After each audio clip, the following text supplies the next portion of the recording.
Good afternoon, everyone. I have 12:01. Let's go ahead and get started. I appreciate everybody being here. I hope everybody is safe and finds themselves someplace that's reasonably cool. It has been dangerously hot outside in Kentucky for the last week. I think if you went back and watched all of these recordings from 2025, I start every recording off with some sort of warning and hoping everybody is safe. Uh, Kentucky needs a break. I've said it before, we need a break, and this heat isn't it. So let's go ahead and get started today. So the Wednesday webinars, you guys know what they are. I do these every month, usually the third Wednesday of the month. This one is an exception. We're going to go back to the normal schedule of third Thursday of the month, starting next month.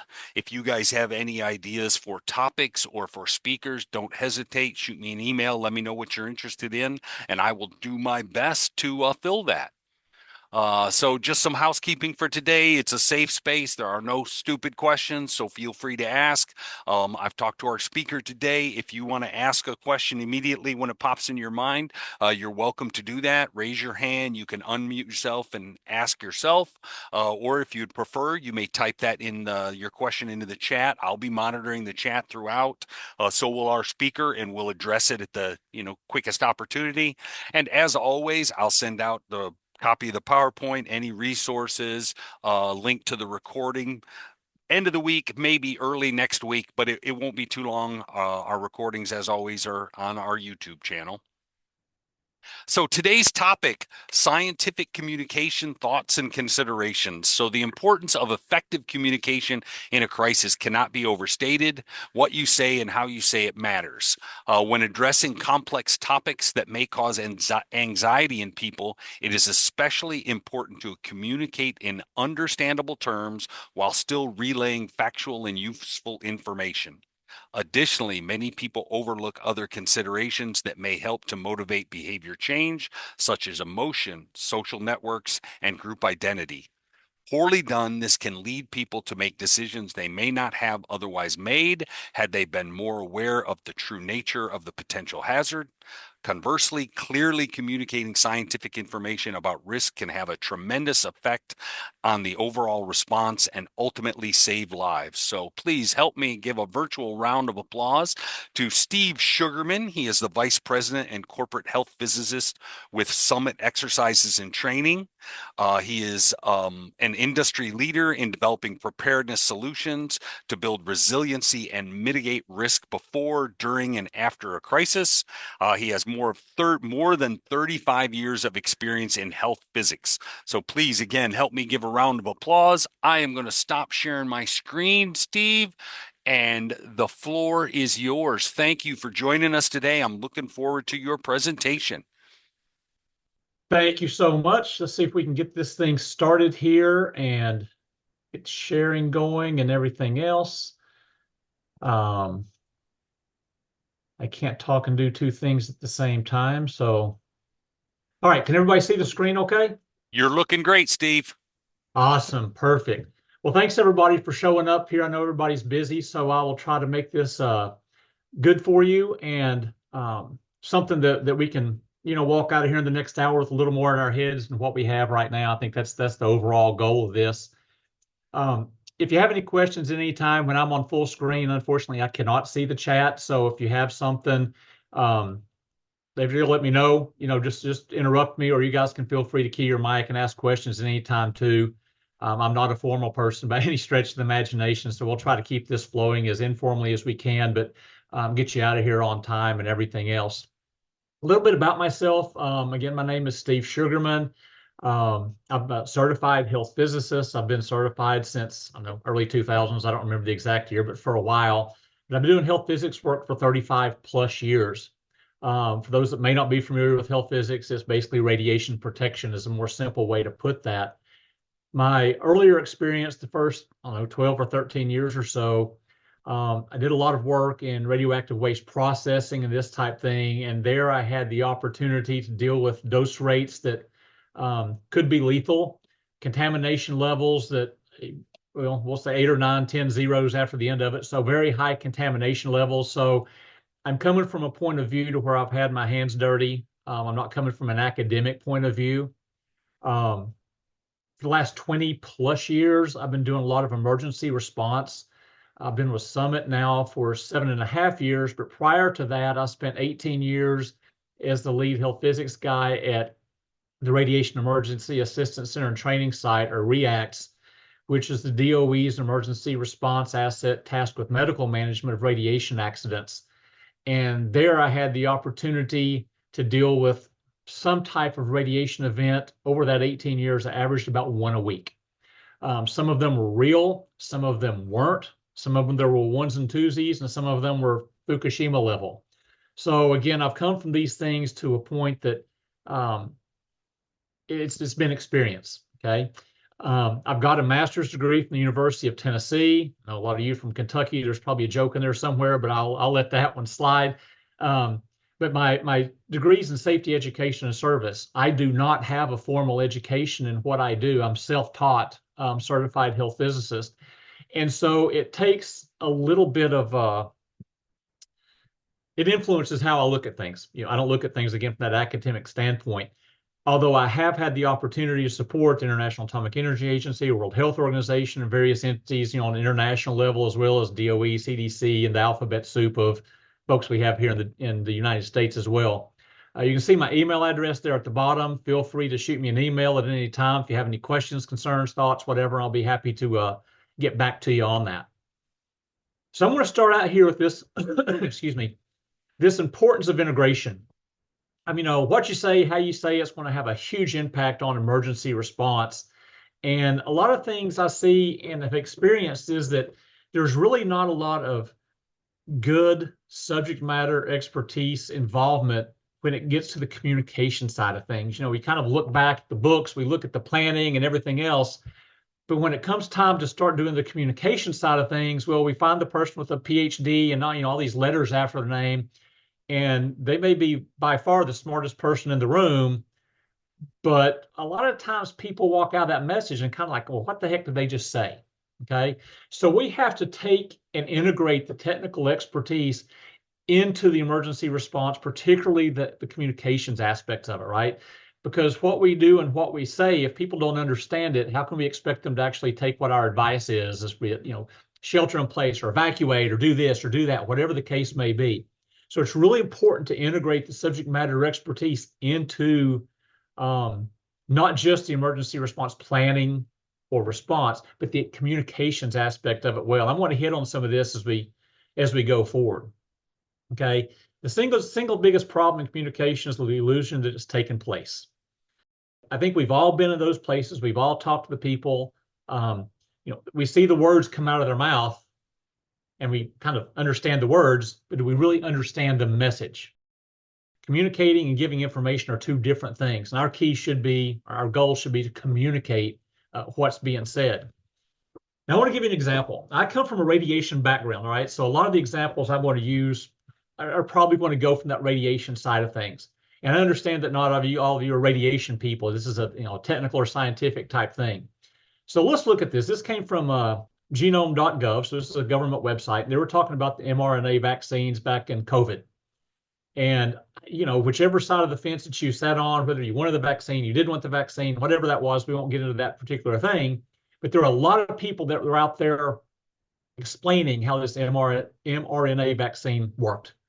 This is an example of one of the government explanations of how this worked.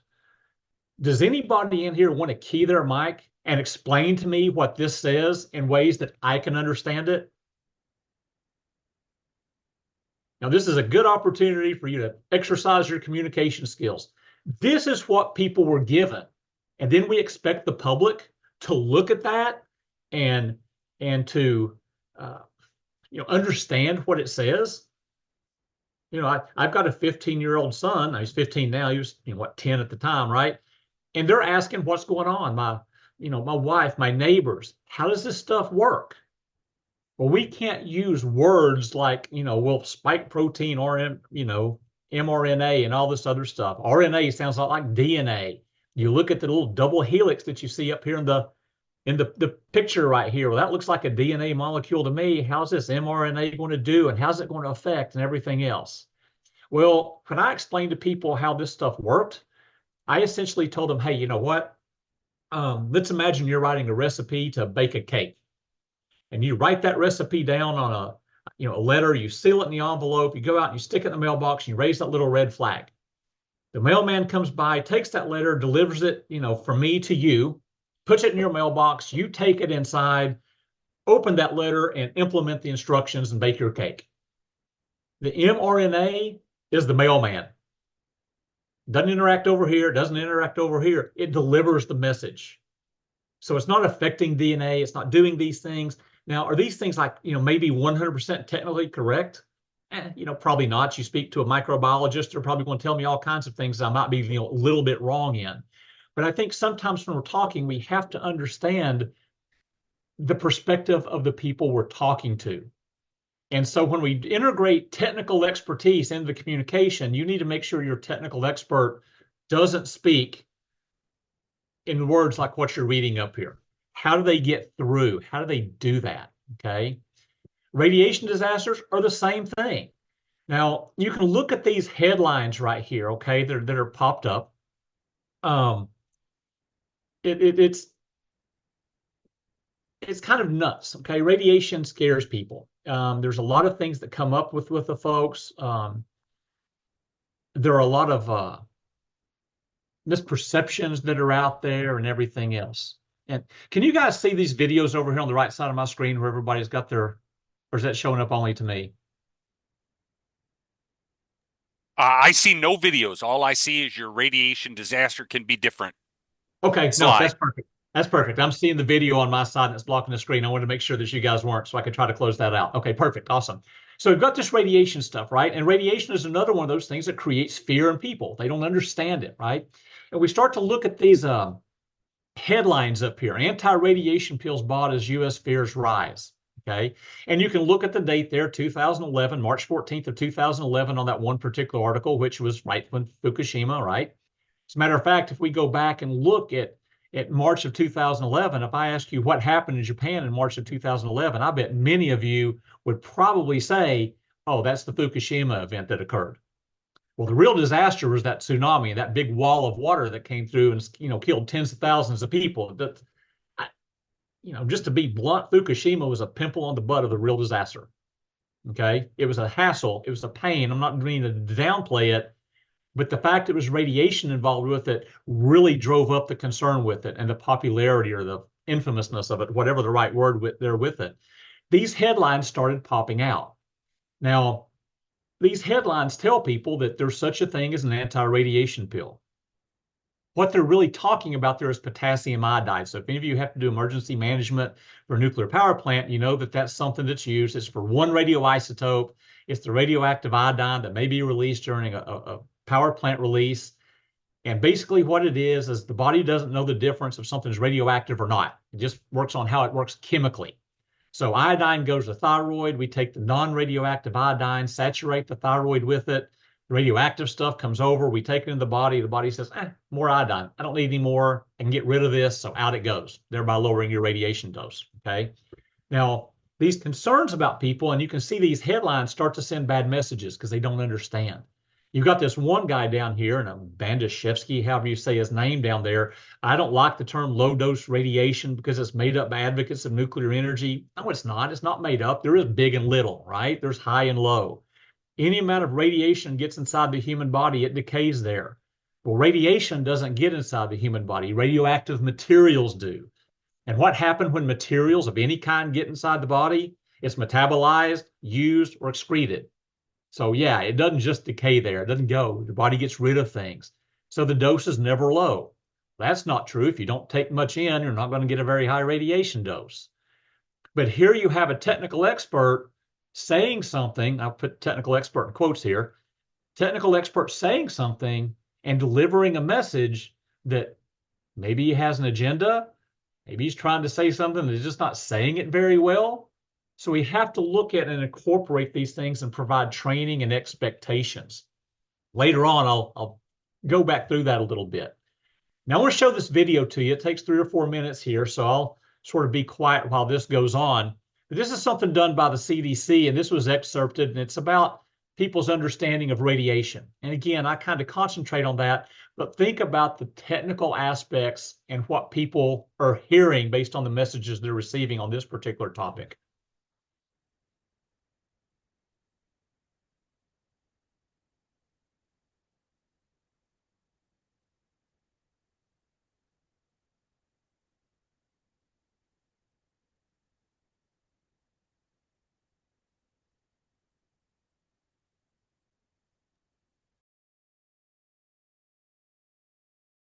Well, but I don't remember.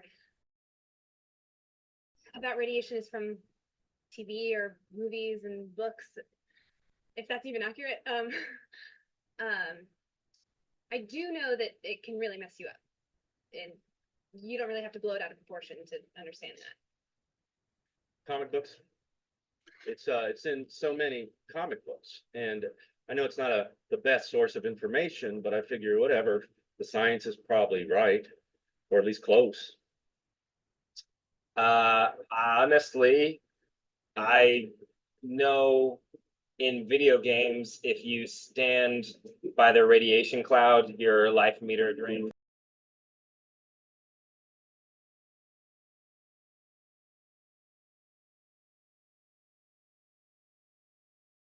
No, I don't think it's ever safe to be around radiation. Like, even a little bit can make you sick, like throwing up and stuff.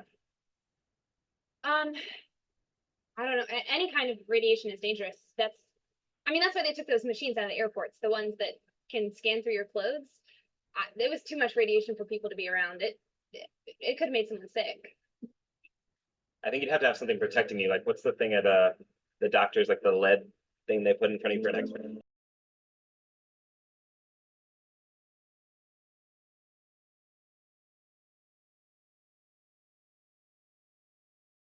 Radiation is scary because if you're being exposed, there's nothing you can do to protect yourself.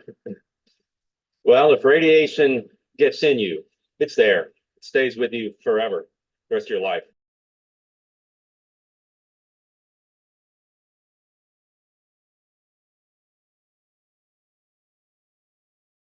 I heard, and I don't know how accurate this is, but I heard that there is a pill that you can take to stop radiation contamination if there's a dirty bomb or a power plant leak or something like that. I'm not sure about medicines for it, but I think there are foods you can eat that help, right? It's like the antioxidants get rid of the radiation or something like that. I don't know the names of them, but I remember the people in Japan were taking a pill to help with the radiation.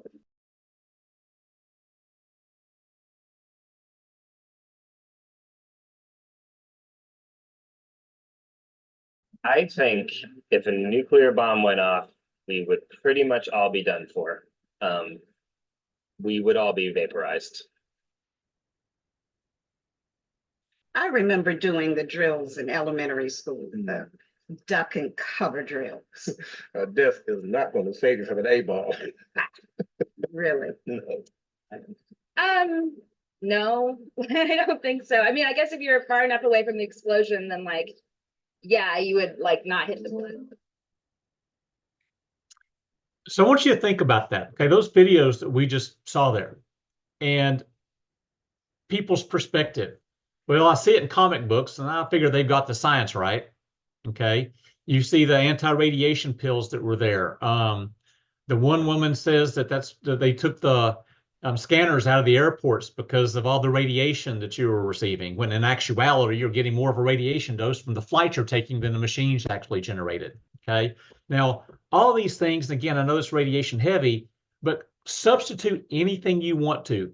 COVID, Ebola, chlorine, whatever else you want to do, whatever emergency you may be dealing with. And these are the people that we have to communicate with. And these are the people that your subject matter experts are going to have to help you craft a message or help your PIO folks craft a message or deliver a message themselves, and to be able to talk about this to these folks. You know, so many times what happens is that the subject matter experts bounce their message off of you another knowledgeable person. And you say, oh yeah, it sounds great to me. And we forget that you may have 20 years of experience in dealing with something already. So, your vernacular, your baseline of knowledge is different. Your perception is different, right? So perception is the way you take in the world through your senses. We all have different perceptions of things. And so we have to understand that. Now, real risk, perceived risk, and acceptable risk are different to everybody. If you look around the screen up there, I'm not going out and defusing a bomb. It's not something I want to do, right? I'm not trained in it. I don't understand how it works. And it's a risk that I know it's there and I'm not willing to accept it. Okay.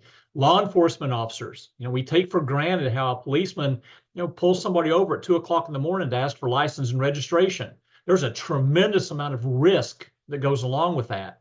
Many of us may not perceive that, but there is. But they're trained in how to approach, where's hand placement, all these different things that they look for to help make that risk more acceptable to them. Firefighters, motorcycles. That's my motorcycle. I'm a motorcycle guy.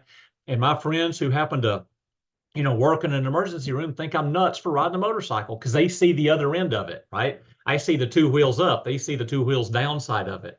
And so that perception of what's real, what's perceived, and what's acceptable to everybody can be very different. And I would encourage you to think about this when you're looking at your public messaging. That's one thing. But I think this is really, really important when you're training and communicating your response community as well. I do a lot of work and have done a lot of work over the last 30 years in working with fire, police, nurses, physicians, the gambit. I have literally no exaggeration, talked to thousands of physicians and nurses over the years. And that's no exaggeration on the number. And I cannot go in and say, trust me, this is, low risk. You don't know me, you don't trust me. I can't just go in and say that, right? I have to kind of work a little bit and figure out how to say things. Your responders, if they're going to, be expected to handle a situation, to wrap their heads around it and to be able to move forward, have to understand what's going on. And that last little blue thing you see down there, acceptable risk, they have to be willing to accept that risk. And quite frankly, if they're not accepting it, or if their perception is different, and they're distracted by it, that could create even more risk. For instance, with radiation, the vast majority of the time, and I won't say every time, but the vast majority of the time, the radiation is a risk.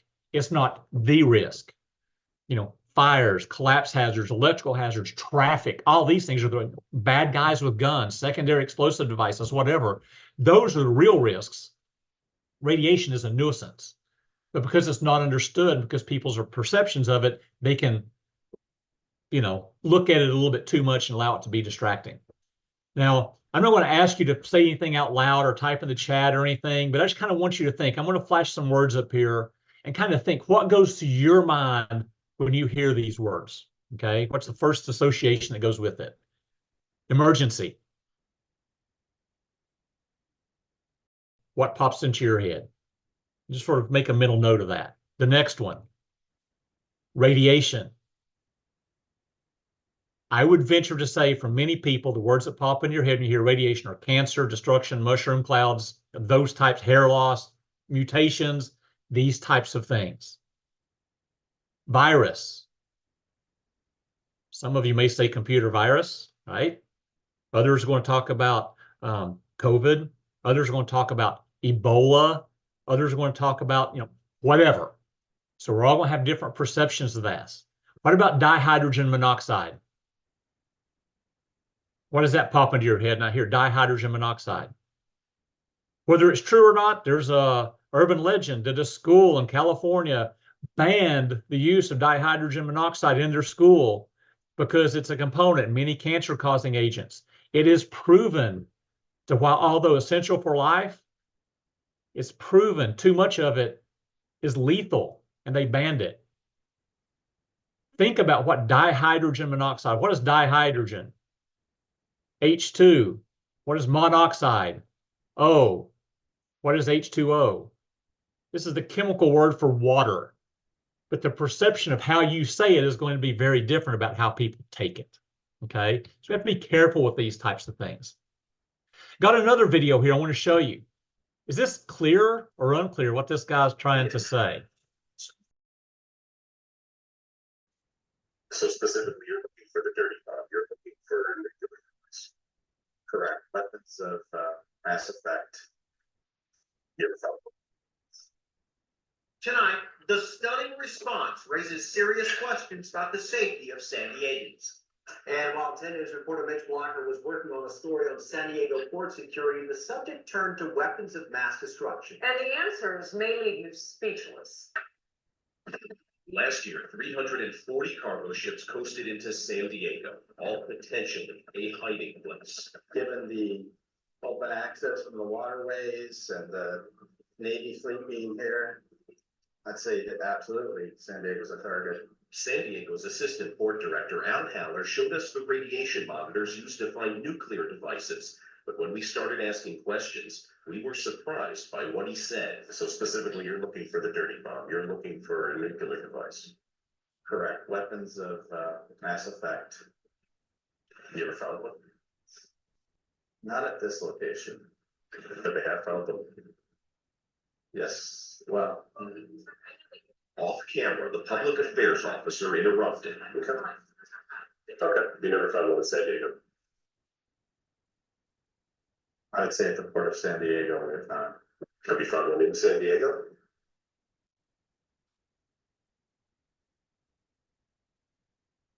Trying to.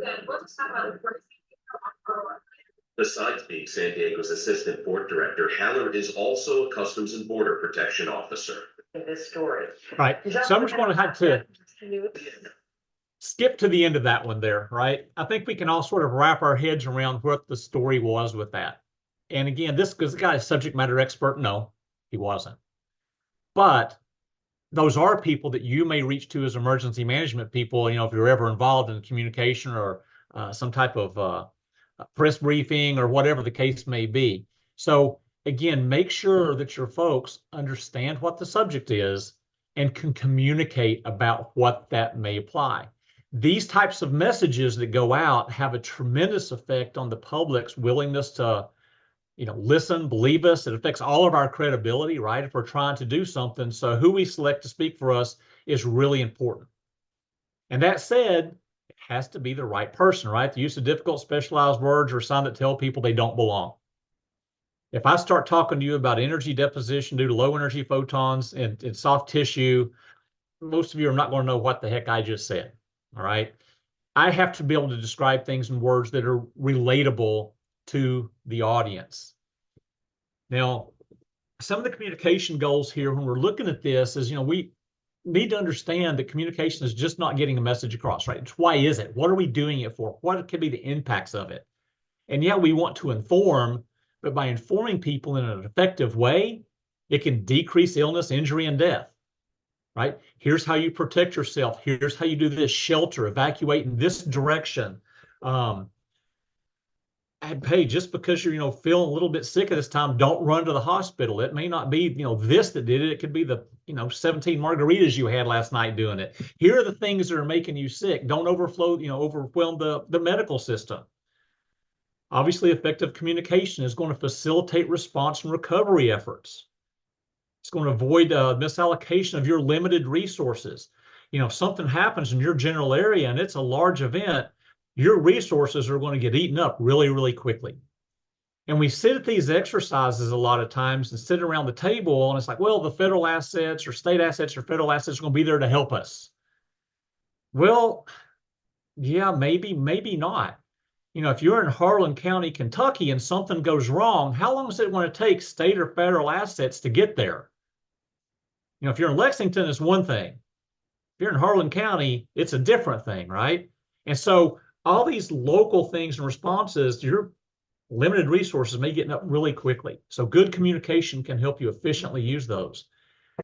How about rumors? How much of your time, if you've ever done communication or emergency response, do you spend dealing with rumors?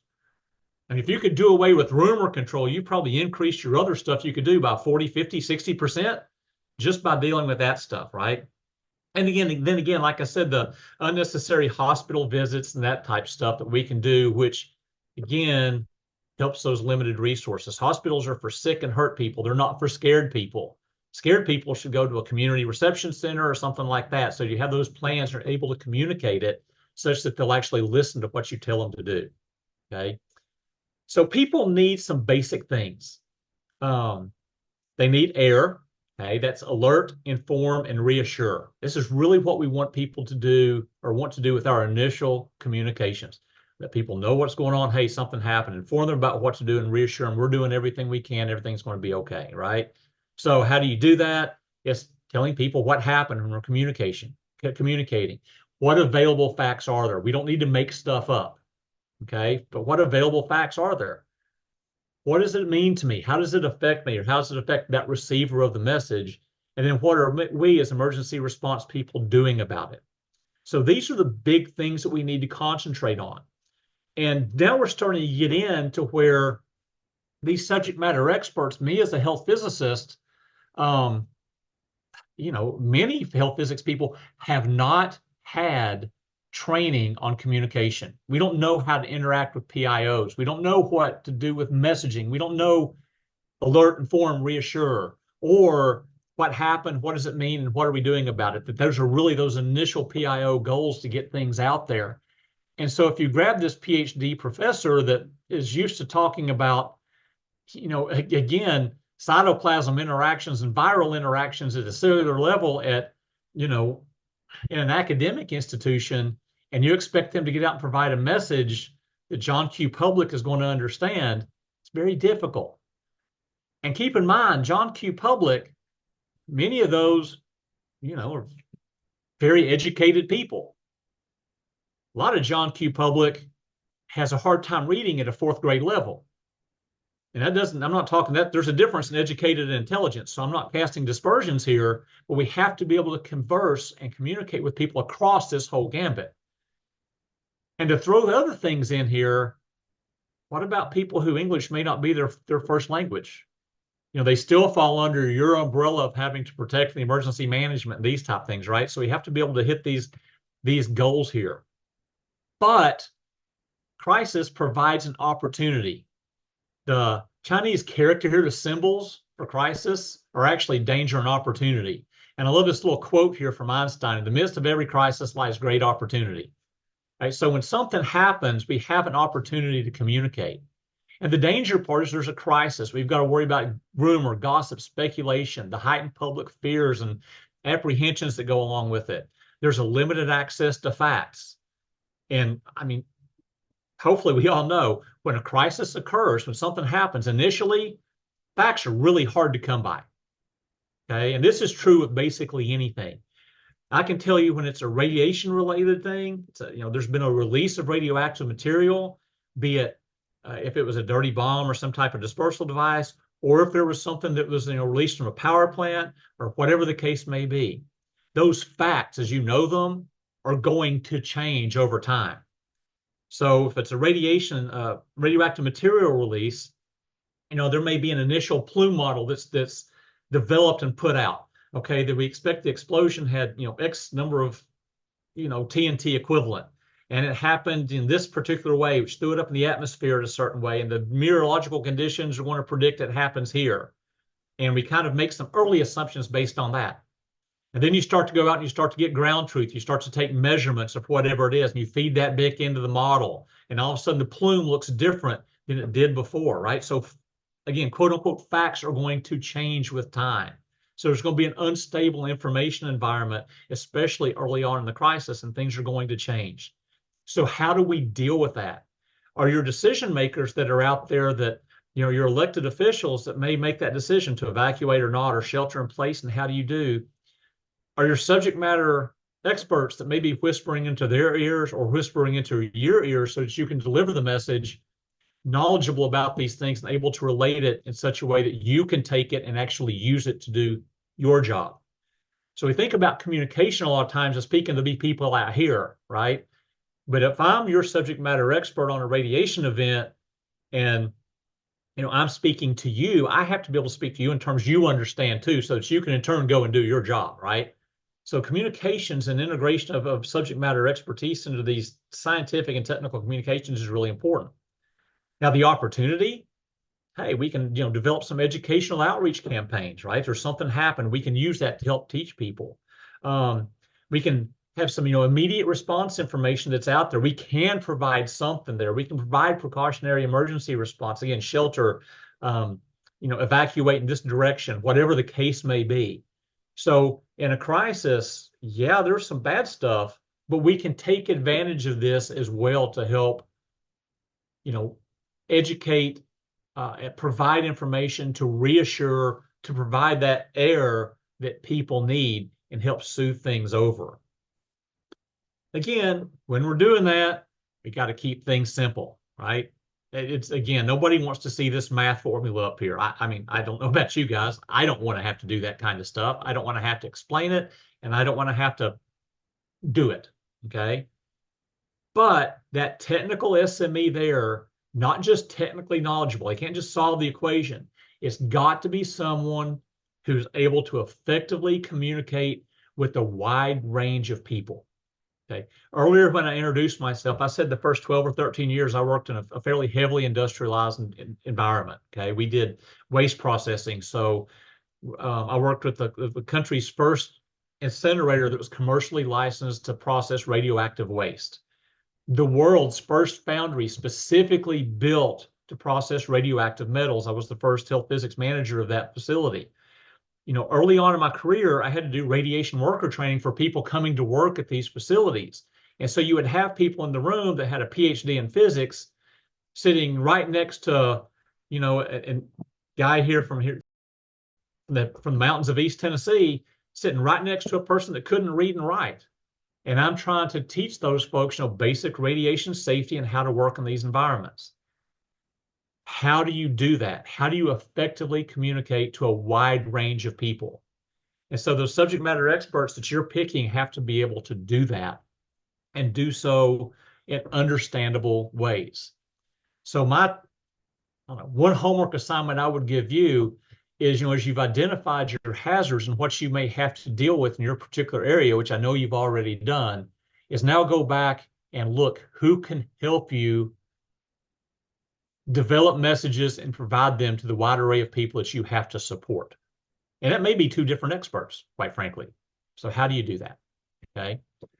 Now, there's misinformation, malinformation, and disinformation that's out there, right?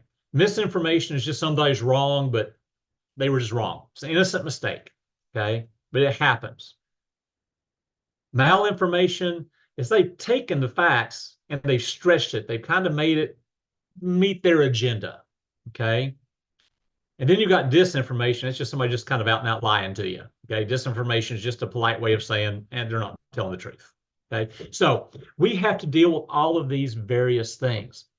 And this, unfortunately, is what the public, and quite frankly, I want to count many of your decision makers as the public when it comes to technical hazards. They don't have a technical background in it, so they're going to be just as susceptible to the mis, mal, and disinformation that's out there as anybody else. And, when you get some spare time on your hands, just go out and, type in COVID into Google, COVID, vaccine, radiation effects, whatever, pick something, put it in there and start looking at the amount of stuff that comes up. Now, some of that stuff that's out there is good information. It's right. Other one, man, it looks really, really good. It looks like somebody put a lot of effort to it. They're just not totally, on base with what they're saying, right? And it could be for a number of reasons. But if there's an event that occurs, where are folks going to go to get the information? Are they going to come to you? Are you a trusted source? Or are they going to go ask Dr. Google? And what information is Dr. Google going to give them with that? So we have to take all this stuff into account. These subject matter experts are used to looking at vetted information. So be careful with that. How do you interact?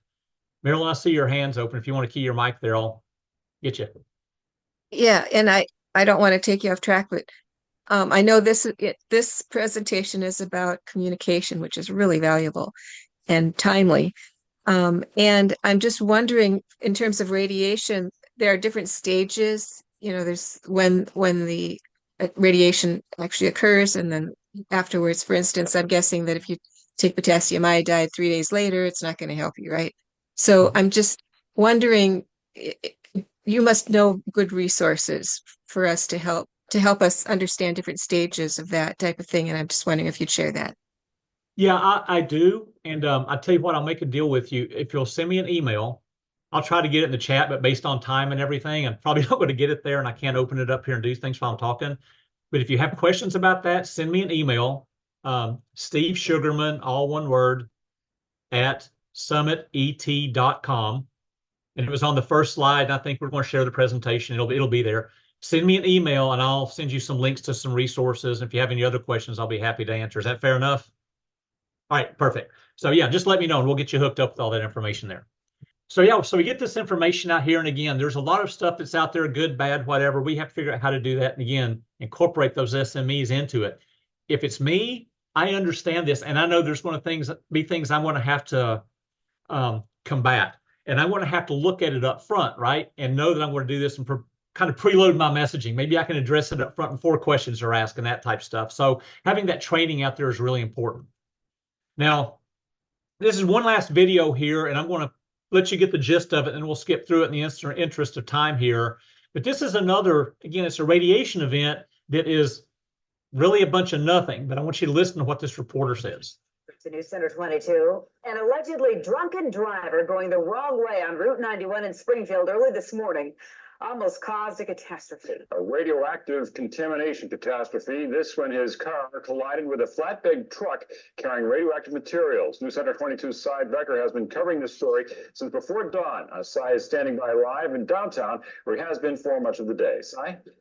Barry and Brenda, yes, this is a very familiar spot for me. And oh, yes, this has been a most unforgettable day from that very first live report that I gave shortly after 5 o'clock, making News Center 22 the first to give its reports directly from the scene. This has been quite a day. In fact, I remember it vividly. I had a call about 3:45 this morning from our early morning news producer, indicating in very strong terms that all hell had broken loose on Route 91 in downtown Springfield.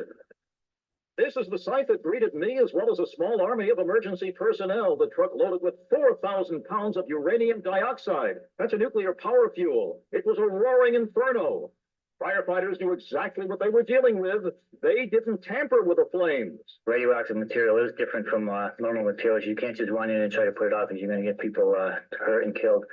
This is where the potential tragedy took place. So, radioactive materials, quite frankly, are like other materials. In this case, there's going to be no exposure issue from that. There aren't people going to get, acute radiation syndrome and all this other stuff from uranium dioxide. It doesn't work like that. The radioactive materials are different. Things are packaged very well. There has never been in the United States a transportation accident involving radioactive material that resulted in significant exposures to responders. Okay.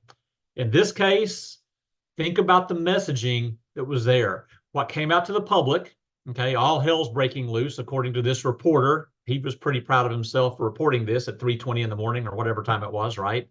So good pat on the back for himself there. And then you had this responder who's saying, oh no, it's radioactive materials. We're not getting close to it. No reason not to. The fire is the big hazard. The diesel fuel and other stuff there is the big hazard. Okay, that's what the issue was. So as you're thinking about your planning and preparedness and everything else, what kind of training are your responders getting? Who's providing that training? Is it somebody reading from a textbook? Is it somebody that's actually done it and been there? I can tell you right now, my experience has been that a lot of places, be it fire, be it police, be it hospital, whoever, across the emergency response spectrum, what happens is somebody has had this job of doing hazardous materials training for the last 20 years. And so they become the de facto expert. Nobody ever asked, hey, 20 years ago, what was your experience?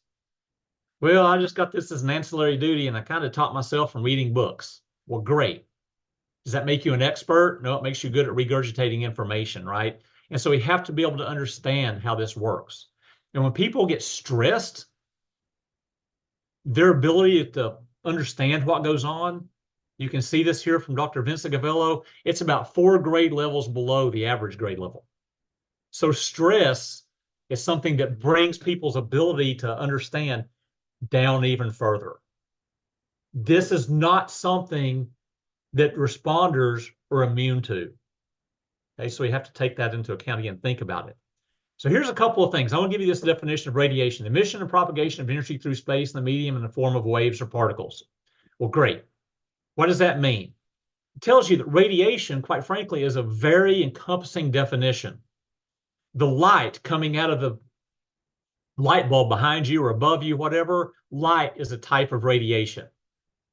So when I'm training people, I tell people, hey, look, radiation is a scary word. When I said it up there before, cancer, mutations, all these other things, very few people probably said, well, light. Okay. So if I take a bright flashlight and shine it at you, okay, what are you going to do to protect yourself from it? If light is a type of radiation, I shine that light at you, you're going to do a couple of things. Number one, you're not going to stare at it for a long time, because the longer you stare at that light, the worse it hurts. So you're going to minimize the time around it. If there's not a wall behind you, you'll back up, 10 yards or whatever, because the farther you are away from that flashlight, the less intense it's going to be. And I can guarantee you, every one of you is going to do this. You're going to shield it. Well, guess what you just did? You protected yourself against other types of radiation, like the type that we're talking about, radioactivity. We protect ourselves in the exact same way. So we can use analogies to help people understand how to do things and take these technical things and turn them into everyday situations. Contamination, where we've got radioactive material on us, how do we control it? Here's a good example of contamination. That's it. I love the look on these guys' faces right here, by the way. Okay, that's contamination. Now, if you had to deal with this guy that's got blue paint all over him and move him from that area where he is right now to an area outside and minimize that blue paint and keep it off of you as much as you could you do that? I would say everybody could probably common sense their way to do that and say, I don't want this paint to go from point X to point Y. Well, guess what? With radioactive materials, we do the same thing. As a matter of fact, in the guidance documents, they all say that clothing removal will remove 80 to 90% of the contamination for radioactive materials. I can tell you right now, I hate that statement. Because if you go to the beach in Miami in the middle of June and take people's clothes off, you're not going to remove 80 to 90% of the contamination. Why is that? They're not wearing that many clothes. Really, what that statement says is your normal clothing provides a good barrier against contamination. Well, if normal clothing provides a good barrier, then we can start to common sense our way towards something. And we can use things like paint or baby powder to describe how to handle things and start to get the concepts and the foundations of how things work. And then we can lead into something maybe a little bit more technical, like radioactive contamination or whatever the case may be, right? Everybody here has heard of universal precautions in the hospital. What is a universal precautions? It's contamination control technique. That's all it is. Proper patient handling in a hospital, proper patient handling in EMS, okay, an ambulance or whatever, contamination control. And we do it all the time. So some thoughts for your technical subject matter experts. Are we meeting the needs that the audience has, their needs for information, right? Their information needs. Do they need the technical stuff? Do I need to go back and talk, 6.792.432, or can I say 5 to 10, right? Can we bridge this gap between the technical information and what the risk perception is? Some things that may not be real hard to do, right? Some chemicals may be easier to talk about than others. Some biological issues may be easier to do than others. Radiation tends to be kind of hard because people have preconceptions about radiation in their head, to whereas they're used to illnesses, okay? Or they're used to, using Clorox, or they've been told don't mix chlorine and ammonia when you're cleaning up the bathroom, these types of things, right? So some things we can associate with. So we've got to be able to describe these technical issues in ways that promote responsible, notice that's italicized, public action. In order to do that, we have to responsibly and effectively provide the information. So we've all probably heard this quote. It's attributed to like 17 different people. People don't care how much you know until they know how much you care. Okay, this is an empathy issue. And so we've got to be able to do compassion, validation, and commitment to a cause. Scientific and technical people suck at this. Okay, just to be blunt, you put a scientist out there and say, show compassion, and what the heck is compassion, right? Your communicators have to do that. You as a communicator, you as an emergency manager have to show this, which means you have to have the tools, technical tools or technical information available to process that. Now, I want to mention AI here, right? Because we're in this era of AI, right? Everybody's starting to talk about it now. It's basically, the science of making machines think like people. And that's what it comes down to, right? Some advantages. Well, it's really quick, right? You can decrease operational costs. You can, personalization within the products, improve decision making in certain areas, quickly generate new content, text, images. AI's got some really, really cool stuff with it. But it's only as good as the information it's eating. Okay, so if you're using an AI tool, and again, this is something you can do, go to Copilot or ChatGPT or whatever, and put a couple things in that you know something about. And then ask it to provide you, a understandable public message about it, or do this, or ask it a question, and see if it's actually right. So if we count too much on AI, misinformation can happen, right? So we've got to understand what's going on, know how to use this AI.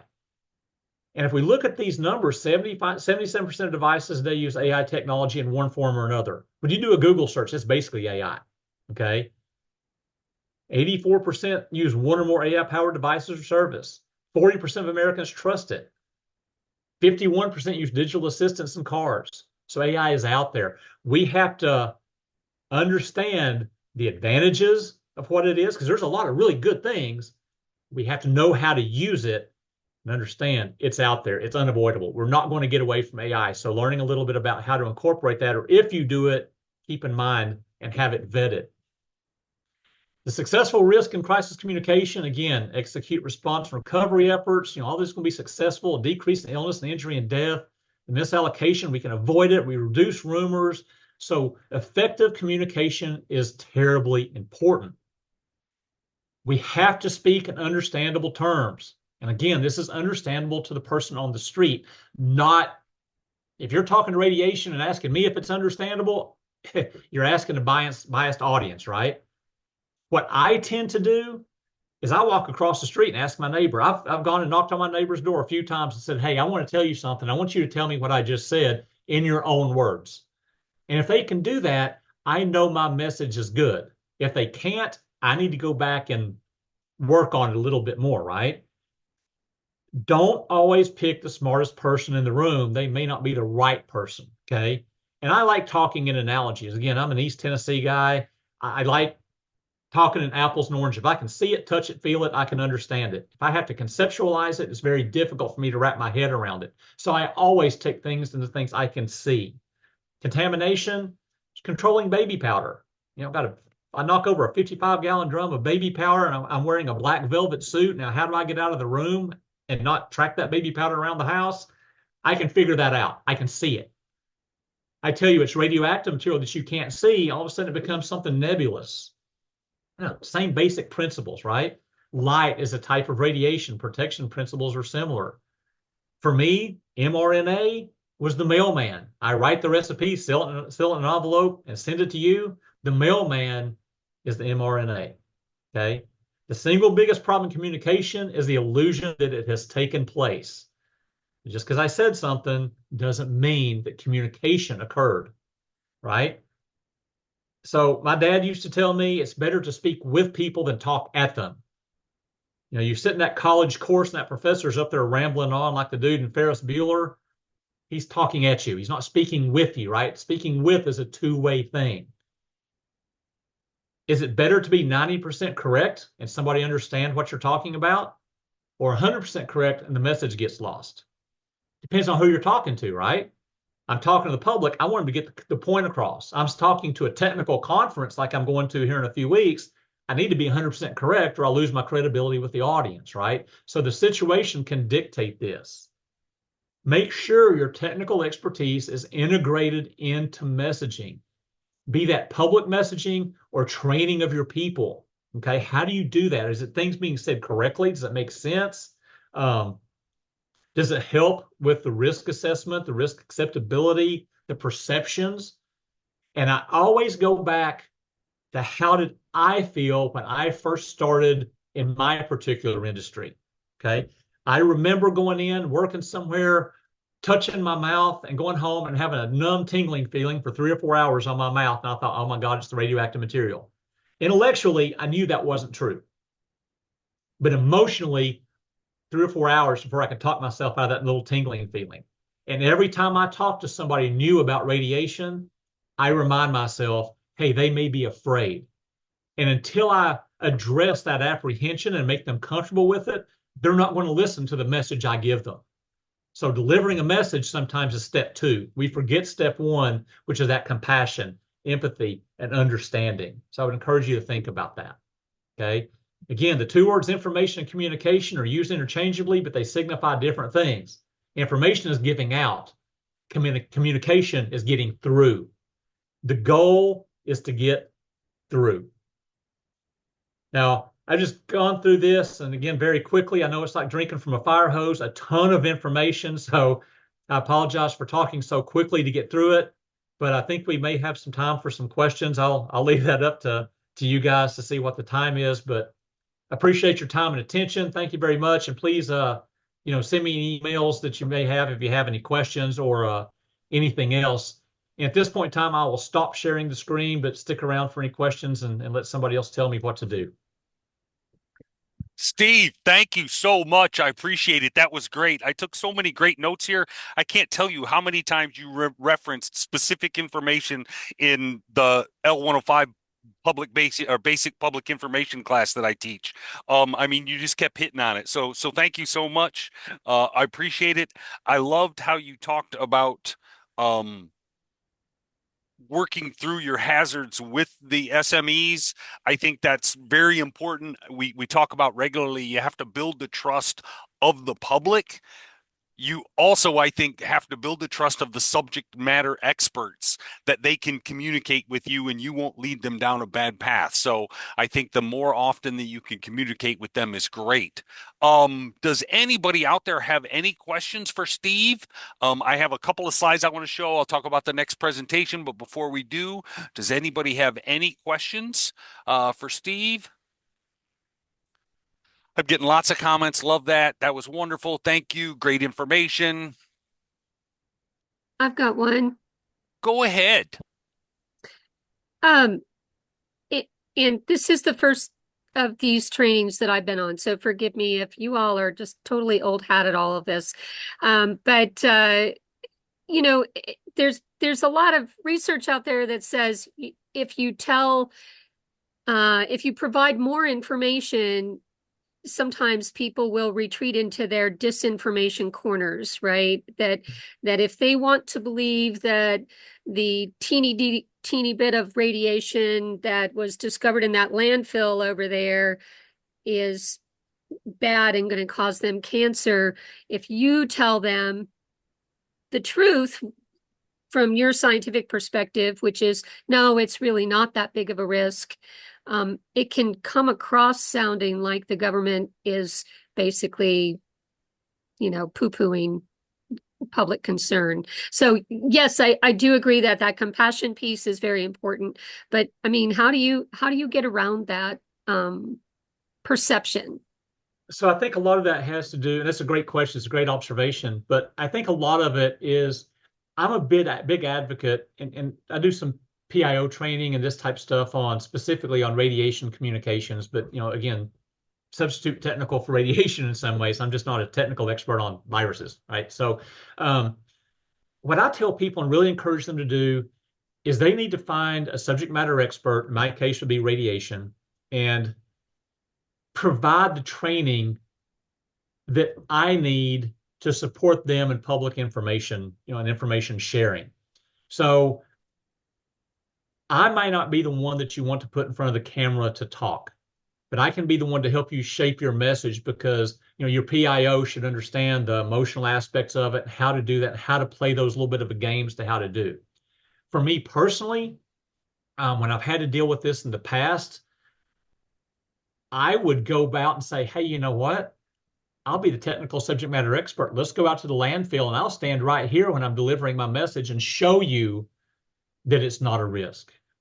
In the past, I've dealt with compound fractures, heart attacks, molten metal splashes. I mean, some serious medical issues in contaminated areas. I live in Oak Ridge, Tennessee, and I don't know if you know your history of World War II, but the Manhattan Project was centered in Oak Ridge. We did a lot of the work on developing, weapons and all this other stuff for World War II, and it started here. There was no reason that people shouldn't be used to working around radioactive material. Yet when something happens, the stresses come up. And when those EMS or fire or whoever would come up to my site, I would just walk away and they were concerned about it. I say, come on, I'll go with you right now. Just whatever clothes I'm wearing, I'll go stand right beside you and take the same risk I'm telling you is safe. And I'll assume it too. And I like me. I'm not going to put myself at undue risk. Right. So I think sometimes actions, location, body language, dress. Do you want your subject matter expert in a suit and tie, or would you rather them, sort of, polo shirt and cowboy boots or whatever? It depends on what the situation calls for, right? So I think that's how I would address that is, again, count on the PIO training. They're supposed to be experts in the information and how to judge that. But I can also make suggestions and say, hey, if we're going to deliver the message, let's go to this landfill and stand right here where I'm telling you it's not a hazard. I'll show you. So I think there's ways you can look at it both ways. Thank you. Mm-hmm. Excellent, Steve. I have a question from Ryan. Ryan says, do you think more realistic concerns aren't discussed as much because it might not be as easy to sell the optics politically or something like negligence? For instance, the WMD Port News story you showed today of the hypothetical unsubstantiated threat versus real events happening, like the 1947 Texas City explosion, which occurred due to mishandling cargo transfers and other failures. So what I think, and I don't know, I may get myself in trouble for this, but I'll say it anyway, because I put my foot in my mouth quite often.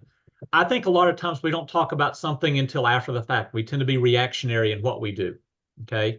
I think that if we were to address hazards like radiation, for instance, I'm a big proponent of educating now. If people could understand radiation, look at the flashlight, look at the baby powder and understand some things, you could almost take the terror out of radiological terrorism because they will understand a little bit about what's going on. And so what we do is we wait until something happens and then we start to talk about it, as opposed to going off and doing a public education campaign up front, which may be to, existing 12, 13-year-olds and start to take away the stigma that is associated with some of this stuff. And so I think a lot of the answer to your question is we don't discuss realistic concerns about things because it takes effort up front. How do you get people's attention to it? And are you going to invest the money to do so effectively? There's only so much time in a day and only so much bandwidth that people have to do it. So I could be very, very wrong in that, very wrong in that. But that's sort of my perspective of what it is. I do think when something happens that we need to be quicker to acknowledge what's going on. But most of what happens is we start telling people facts. You very rarely hear a technical subject matter expert or a PIO for that fact that really comes on early in the thing and says, I understand why you're afraid. I live in this community too, and I too have concerns. But let's address those a little bit. Steve, can you help us understand the risk, or whoever the case may be, to help do that? So I think that those are some of the pitfalls, if you will, or missteps, whatever words you want to put with it. But that's just my personal opinion on that. I'm not representing anybody else's opinion of that other than my own, but that's sort of the way I look at it. I like that, Steve. I agree. I think quite often we're a little slow on the message when it comes out. And again, it comes down to, being open, transparent, what really happened, what does it mean to them, and what are you doing to make this situation better, which you mentioned about 10 slides back. So absolutely. Does anybody else have any questions? John says most folks get it right the second time they deal with the situation if they get a chance. I have one, David. Go ahead, Amy. Yeah, hey.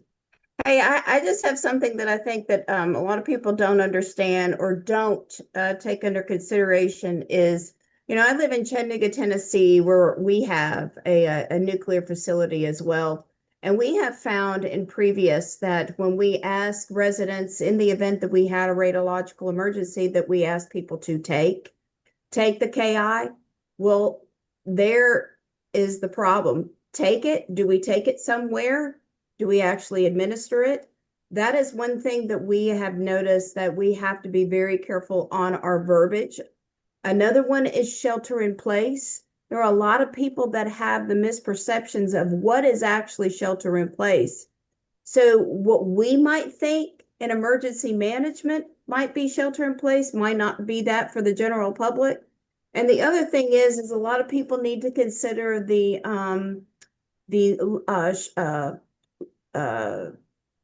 lack of hearing or those that are deaf. We have about 30,000 people with special needs. And the thing that people need to realize is, yes, you could put caption at the bottom of a TV screen or whatever, but what about those that are hard of hearing or were born learning sign language and they don't know the American language policy or really just the way how the verbiage is given out in the event of an emergency. So it's always important for us to always make sure that we have somebody with sign language there in any of our press conferences, but a lot of people forget about them. And I was one of them until somebody really reached out. And then we started communicating with our partners of Family and Children Services to find out they're the ones that have that list of generalized people that have hard of hearing or have those disabilities. And so we just need to make sure that we are thinking of those others to when we're communicating emergencies in general. Yeah, that's a great point. I mean, you talk about some there, and again, this is where I think the emergency management and public information, all this stuff starts to come together, right? Because you may have blind, you may have deaf. What about homeless? Again, how many languages do you have to deal with? And again, Chattanooga, where we are down in Hamilton County, versus uh, Meigs County, which is just going to be a little bit north of you, but up there in the Watts Bar area, right? The power plant there, they're going to have a different cultural issue.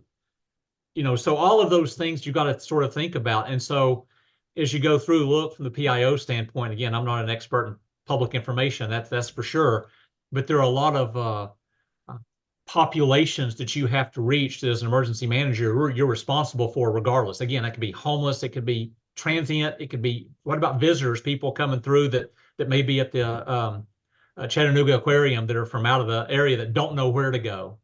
So there's a lot of issues that have to be addressed in that from a communication standpoint. Good point. I also see up there in the chat, there was again, if they get a second chance, I think sometimes that might be a little optimistic. I've seen a lot of fourth and fifth chances that don't go too well too, but there is that consistent communication that you have to do. Again, the who are you and why should I trust you? That's huge, right? You guys all have an opportunity to either develop yourself as a trusted source of information or identify that trusted source of information and train them. It could be a clergy member, it could be law enforcement, it could be fire, it could be whoever, right? It could be you, but you got to develop that rapport and you got to develop that trust. Again, me walking in and saying, hey, I'm Steve Sugarman, I've done this for almost 40 years. Trust me, you don't know me, right? So you've got to build that trust and work at it. It just takes effort to do that. So it's that first question to ask is legitimate. Question is, how do you deal with it, right? I love that comment, Steve. I think that goes back to what Roberta asked earlier is, as a PIO, yeah, I want to be trusted, but more importantly, to reach the whole audience, I have to go out there, I have to meet, I have to network with, and I have to develop with relationships with the real trusted people in the communities so that they can deliver the message for me, because it's going to be much easier, a wider path that they can hit. So excellent. Thank you so much, Steve. I don't want to cut anybody short, but we are now at 1:10, so we are running a little bit over. I'm going to share my screen. I'm going to show you just a couple of slides so you can see what we got coming up.